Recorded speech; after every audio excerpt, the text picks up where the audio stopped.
नमस्कार, DD news पर आपका स्वागत है। मैं हूं रेशमा आपके साथ। आपको बता दें कि प्रधानमंत्री नरेंद्र मोदी G20 शिखर सम्मेलन में शामिल होने के लिए दक्षिण अफ्रीका के लिए इस वक्त रवाना हो रहे हैं। इस वक्त आप देख रहे हैं कि प्रधानमंत्री नरेंद्र मोदी दक्षिण अफ्रीका के लिए रवाना हो रहे हैं। G20 शिखर सम्मेलन में प्रधानमंत्री नरेंद्र मोदी भाग लेने के लिए इस वक्त दक्षिण अफ्रीका के लिए रवाना हो रहे हैं।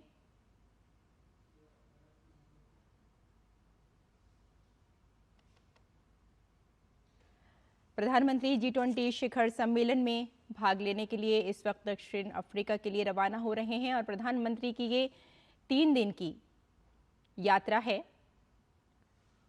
आपको बता दें कि प्रधानमंत्री नरेंद्र मोदी इस दौरान भारत, ब्राजील, दक्षिण अफ्रीका IBSA की बैठक में भी हिस्सा लेंगे।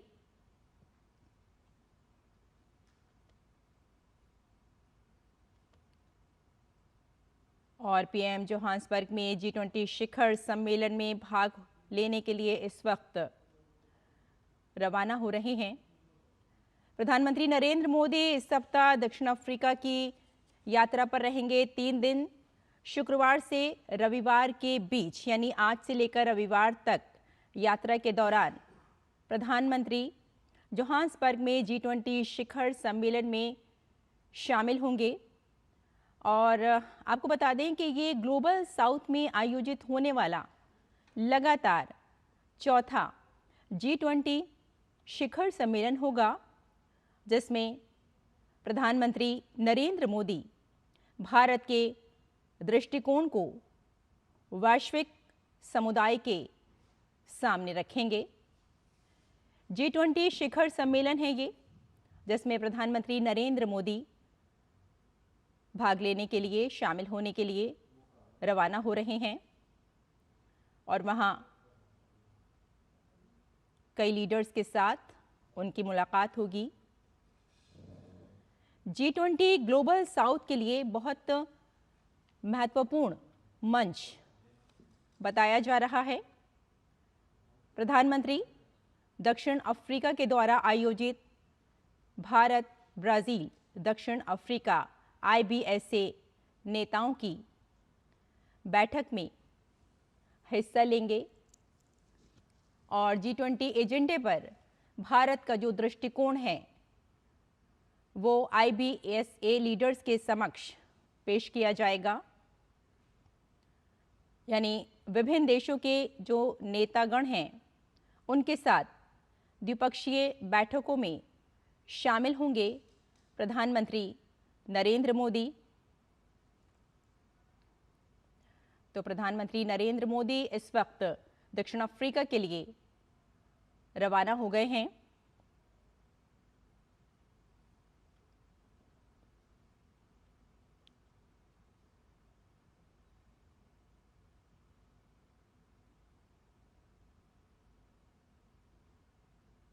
इस वक्त जो तस्वीरें आप देख रहे हैं, इसमें प्रधानमंत्री नरेंद्र मोदी दक्षिण अफ्रीका के लिए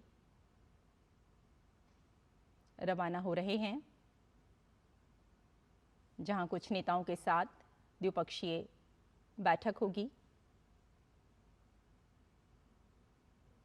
प्रधानमंत्री नरेंद्र मोदी इस वक्त G20 शिखर सम्मेलन में शामिल होने के लिए दक्षिण अफ्रीका के लिए रवाना हो रहे हैं।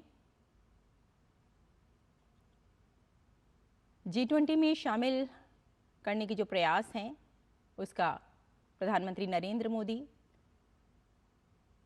नेतृत्व करेंगे और वैश्विक जगत ने इसे बहुत सराहा भी है।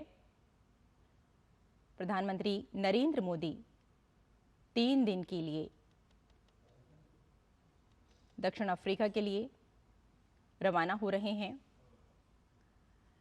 G20 शिखर सम्मेलन में ये 3 दिन की यात्रा रहेगी प्रधानमंत्री नरेंद्र मोदी की।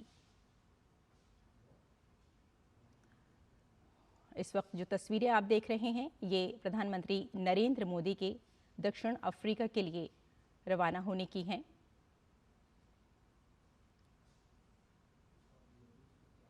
और तो प्रधानमंत्री नरेंद्र मोदी दक्षिण अफ्रीका के लिए रवाना हो गए हैं। आइए अब इस वक्त की हेडलाइंस पर नजर डाल लेते हैं। प्रधानमंत्री नरेंद्र मोदी G20 शिखर सम्मेलन में शामिल होने के लिए दक्षिण अफ्रीका के लिए रवाना। जोहान्सबर्ग में IBAC की बैठक में भी होंगे शामिल।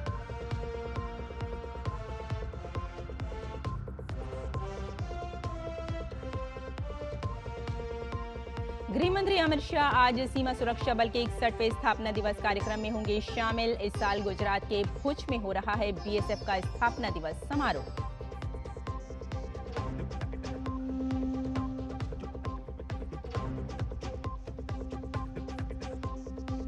सुप्रीम कोर्ट में मतदाता सूची के विशेष गहन पुनरीक्षण के खिलाफ केरल सरकार की याचिका पर सुनवाई आज। निकाय चुनाव तक SIR रोकने की मांग।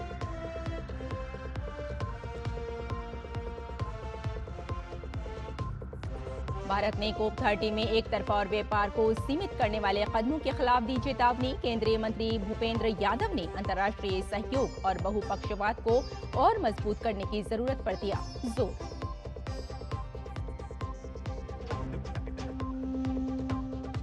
और भारत ने विश्व मुक्केबाजी कप फाइनल में रिकॉर्ड 9 स्वर्ण पदक समेत जीते 20 पदक। प्रतियोगिता में भाग लेने वाले हर भारतीय मुक्केबाज ने जीता कम से कम एक पदक।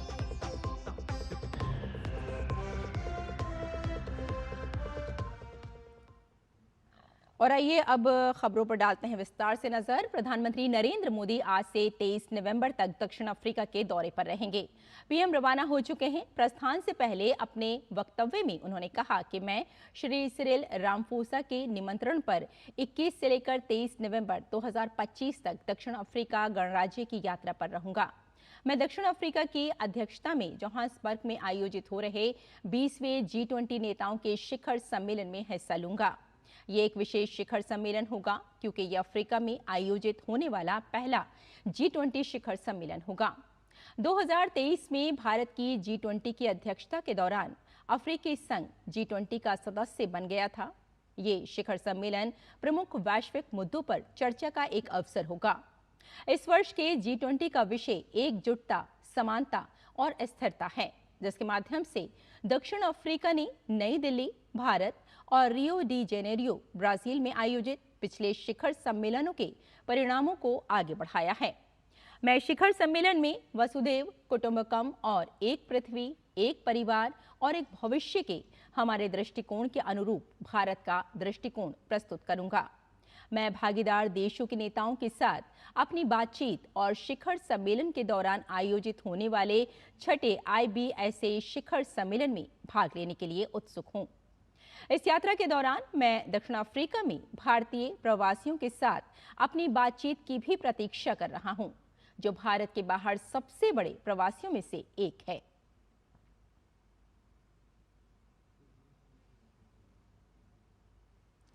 तो प्रधानमंत्री G20 शिखर सम्मेलन में भाग लेने के लिए आज से दक्षिण अफ्रीका की 3 दिन की यात्रा पर हैं। PM इस दौरान भारत, ब्राजील, दक्षिण अफ्रीका IBSA की बैठक में भी हिस्सा लेंगे। भारत की अध्यक्षता में ही अफ्रीकी संघ को G20 में शामिल किया गया था। प्रधानमंत्री नरेंद्र मोदी इस सप्ताह दक्षिण अफ्रीका की यात्रा पर रहेंगे। शुक्रवार से रविवार के बीच यात्रा के दौरान प्रधानमंत्री जोहान्सबर्ग में G20 शिखर सम्मेलन में शामिल होंगे। ये ग्लोबल साउथ में आयोजित होने वाला लगातार चौथा G20 शिखर सम्मेलन होगा, जिसमें प्रधानमंत्री नरेंद्र मोदी भारत के दृष्टिकोण को वैश्विक समुदाय के सामने रखेंगे।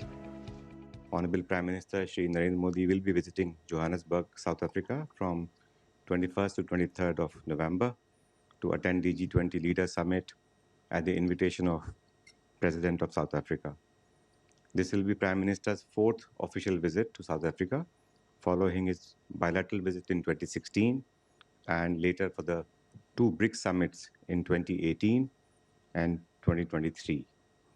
This is the first G20 summit that will be happening on African soil, and in that context, will bring the spotlight on the development issues of Africa as also of the global South. G20 global south के लिए बेहद महत्वपूर्ण मंच है। इस दौरान प्रधानमंत्री दक्षिण अफ्रीका द्वारा आयोजित भारत ब्राजील दक्षिण अफ्रीका नेताओं की बैठक में भी हिस्सा लेंगे। साथ ही वे विभिन्न देशों के नेताओं के साथ द्विपक्षीय बैठकों में भी शामिल हो सकते हैं। On the margins of G20 summit, PM will be participating in the IPSA India Brazil South Africa leaders meeting, as well as holding bilateral meeting with several leaders who will be present in Johannesburg. आपको बता दें कि प्रधानमंत्री मोदी के नेतृत्व में भारत ने अफ्रीकी संघ को G20 में शामिल करने के प्रयासों का नेतृत्व किया था, जिसे वैश्विक जगत ने सराहा है। ये एक ऐसी उपलब्धि है जिसे भारत की G20 अध्यक्षता के दौरान एक मील के पत्थर के तौर पर देखा जा रहा है। Bureau report, DD news. BSF का 61वां स्थापना दिवस समारोह इस बार गुजरात के भुज में मनाया जाएगा। केंद्रीय गृह मंत्री अमित शाह आज बीएसएफ के स्थापना दिवस समारोह में बतौर मुख्य अतिथि शिरकत करेंगे। स्थापना दिवस के अवसर पर परेड में 12 राज्यों की टुकड़ियां, जिसमें कश्मीर, जम्मू, पंजाब, राजस्थान, गुजरात, दक्षिण बंगाल, उत्तर बंगाल, गुवाहाटी, मेघालय, त्रिपुरा, मिजोरम और कछार शामिल हैं। इस परेड में महिला अधिकारी भी भाग लेंगी। इस कार्यक्रम में बीएसएफ के वरिष्ठ अधिकारी भी मौजूद रहेंगे। बीएसएफ आतंकवाद के अलावा घुसपैठ, तस्करी और अवैध व्यापार मार्गों से भारत की सीमा का रक्षा करता रहा है। पिछले साल 8 दिसंबर को केंद्रीय गृह मंत्री अमित शाह ने राजस्थान के जोधपुर में बीएसएफ स्थापना दिवस की भव्य परेड की सलामी ली थी। और सुप्रीम कोर्ट आज मतदाता सूची के विशेष गहन पुनरीक्षण अभियान यानी एसआईआर के खिलाफ केरल सरकार की याचिका पर सुनवाई करेगी। केरल सरकार ने प्रक्रिया पर गंभीर आपत्ति जताते हुए याचिका में मौजूदा एसआईआर प्रक्रिया को स्थगित करने की मांग की थी और कहा था कि जिस तरह से ये प्रक्रिया चलाई जा रही है वो देश के लोकतांत्रिक ढांचे और राजनीति के लिए अनुकूल नहीं है। केरल सरकार ने चेतावनी दी है कि अगर दिसंबर में स्थानीय निकाय चुनावों के साथ साथ इस प्रक्रिया को जारी रखने की अनुमति दी गई तो प्रशासनिक गतिरोध पैदा हो सकता है। याचिका में कहा गया है कि स्थानीय निकायों में नई शासन व्यवस्था 21 दिसंबर को कार्यभार संभालने वाली है। इसलिए केरल सरकार ने सुप्रीम कोर्ट से आग्रह किया है कि 21 दिसंबर तक एसआईआर की कार्यवाही पर तुरंत रोक लगाने का आदेश दिया जाए।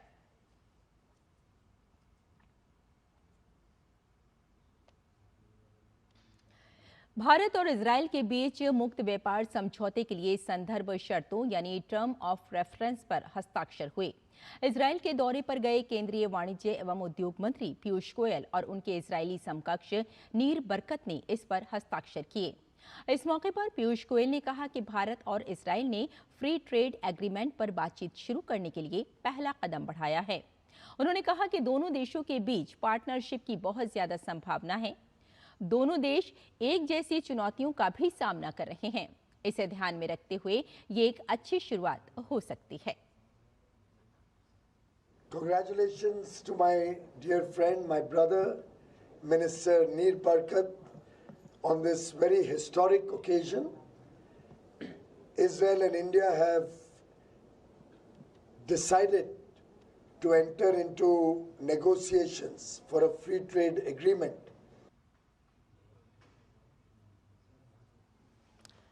तो पीएम G20 समिट में शामिल होने के लिए दक्षिण अफ्रीका रवाना हो चुके हैं।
प्रधानमंत्री नरेंद्र मोदी G20 शिखर सम्मेलन में भाग लेने के लिए दक्षिण अफ्रीका के लिए रवाना हो गए हैं। इस वक्त जो आप ये वीडियो देख रहे हैं, इसमें हम देख रहे हैं कि प्रधानमंत्री नरेंद्र मोदी G20 शिखर सम्मेलन में भाग लेने के लिए दक्षिण अफ्रीका के लिए रवाना हो गए हैं। और आपको बता दें कि वहाँ शिखर सम्मेलन के दौरान विभिन्न विश्व नेताओं के साथ प्रधानमंत्री नरेंद्र मोदी की मुलाकात होगी, जिसमें कई अहम मुद्दों पर बातचीत होगी। और इस वक्त ये जो आपको हम तस्वीरें दिखा रहे हैं, जो इस वक्त आप वीडियो देख रहे हैं, इसमें हम देख पा रहे हैं कि प्रधानमंत्री नरेंद्र मोदी G20 शिखर सम्मेलन में भाग लेने के लिए दक्षिण अफ्रीका के लिए रवाना हो गए हैं। और उन्होंने एक्स पर पोस्ट करके लिखा, दक्षिण अफ्रीका के जोहान्सबर्ग में G20 शिखर सम्मेलन में भाग लूंगा। ये शिखर सम्मेलन विशेष रूप से विशेष है क्योंकि ये अफ्रीका में आयोजित हो रहा है। वहाँ विभिन्न वैश्विक मुद्दों पर चर्चा होगी। शिखर सम्मेलन के दौरान विभिन्न विश्व नेताओं से मुलाकात होगी।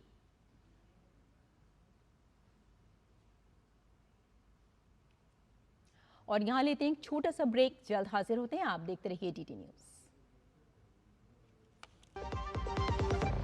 हिंग देना, वो वाली MDH की सुपर हीट।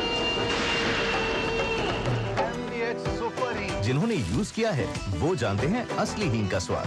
MDH सुपर हींग, शुद्धता का असली तड़का। असली मसाले सच सच MDH। Good girl.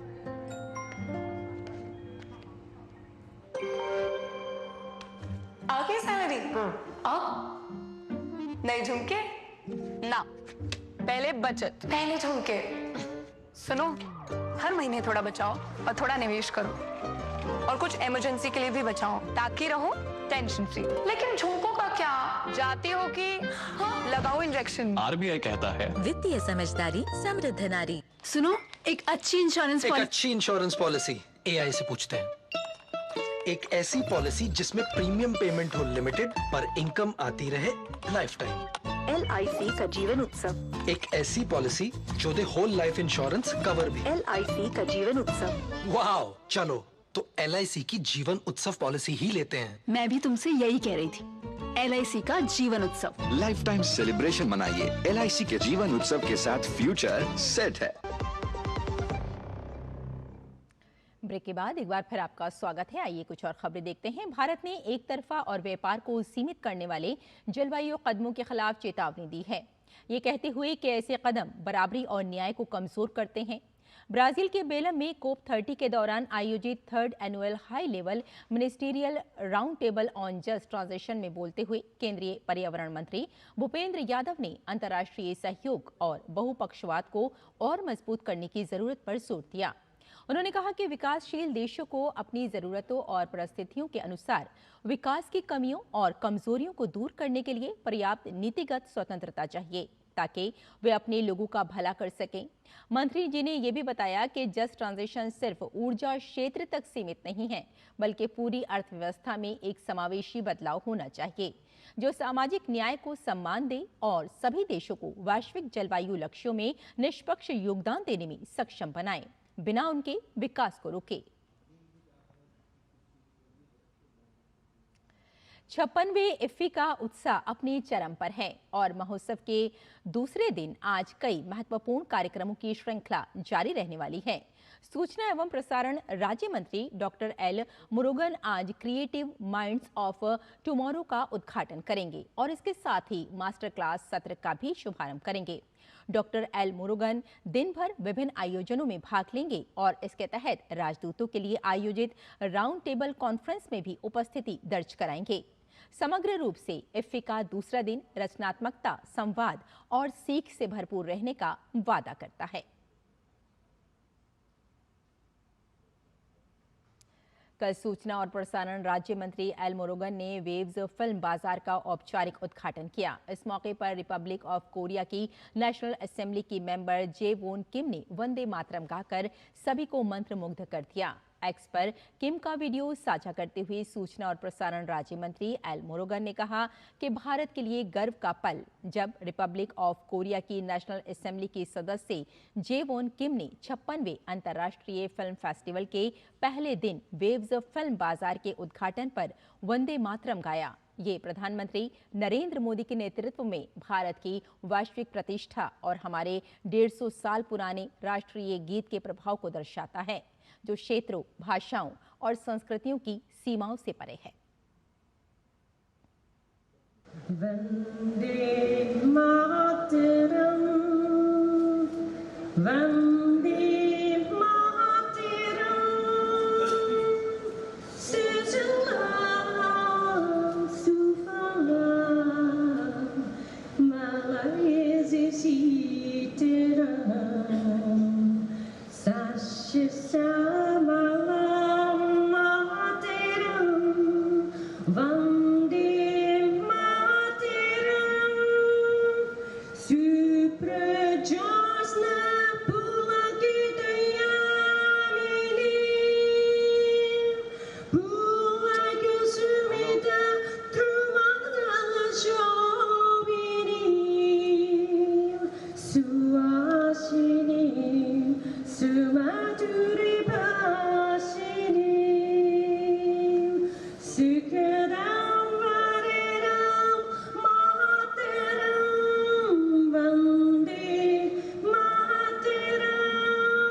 आगे बढ़ते हैं। देश में खाद्यान्न उत्पादन में लगभग 8% की रिकॉर्ड वृद्धि हुई है। केंद्रीय मंत्री शिवराज सिंह चौहान ने नई दिल्ली में वर्ष 2024-25 के फसल उत्पादन के अंतिम अनुमान जारी किए। इस दौरान केंद्रीय मंत्री ने रिकॉर्ड स्तर पर खाद्यान्न उत्पादन के लिए देश के किसान भाई बहनों का आभार व्यक्त किया।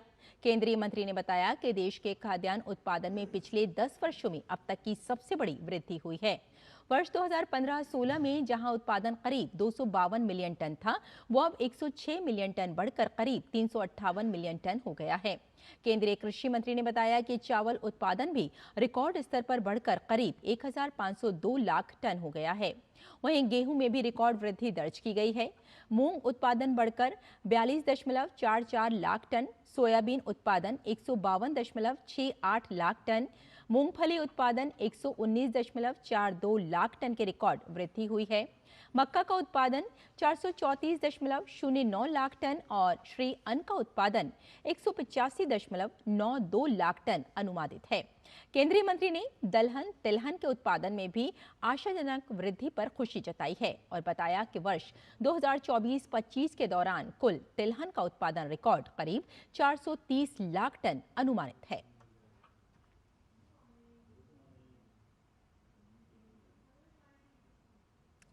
और खेलों में विश्व मुक्केबाजी कप फाइनल में भारतीय मुक्केबाजी का शानदार प्रदर्शन देखने को मिला। ग्रेटर नोएडा के शहीद विजय सिंह पथिक स्पोर्ट्स कॉम्प्लेक्स में आयोजित टूर्नामेंट में भारत ने 9 स्वर्ण, 6 रजत और 5 कांस्य पदक सहित कुल 20 पदक के साथ अपने अभियान को समाप्त किया। इस प्रतियोगिता में महिला मुक्केबाजों के पंच का दम देखने को मिला। भारतीय महिला मुक्केबाजों ने 7 स्वर्ण पदक अपने नाम किए, तो वहीं पुरुष वर्ग में भारत के नाम 2 स्वर्ण पदक रहे। तो इस बुलेटिन में फिलहाल इतना ही, लेकिन डीडी न्यूज़ पर खबरों का सिलसिला जारी रहेगा। नमस्कार।